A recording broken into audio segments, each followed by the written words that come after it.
I'm here with Singh, the president of Electionmall.com. We're going to get a little bit more information on some of the technological tools and products that they have.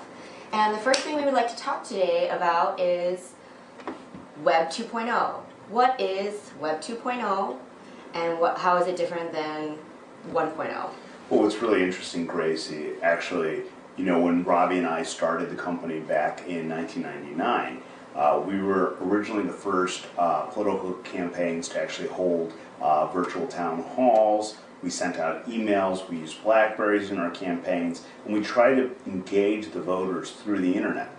Now granted, the dial-up speeds were slower back then, the designs weren't as fancy, and you couldn't do all the fancy video stuff you can today. However, what was interesting is a lot of the things that we were thinking of that users needed to do to interact with campaigns, we actually have caught up technologically to that point now. Now we have the bandwidth, now we have the ability, the technology is out there. It took us 8 years to develop it, but the technology is out there to go ahead and create a really great interactive campaign. In the old days, what would happen is a candidate would just throw up a simple website, right? And over there he'd have some information. There was nothing really they could do about it, right?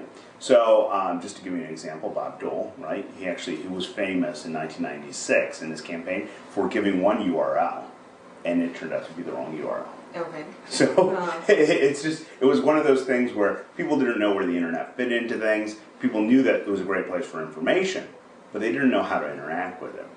So, one of the interesting things about Web 2.0 is the ability to interact, to go ahead and engage in a way that was never thought possible before, and actually go ahead and have the tools to do that. There are a lot of companies out there right now who claim to be 2.0, but in reality they aren't. Now, the competitors today will say, listen, we got a 2.0 company, but nothing they do is interactive, nothing they do is branded, nothing they do is actually doing something to engage the donors, to engage the voters, to engage the volunteers.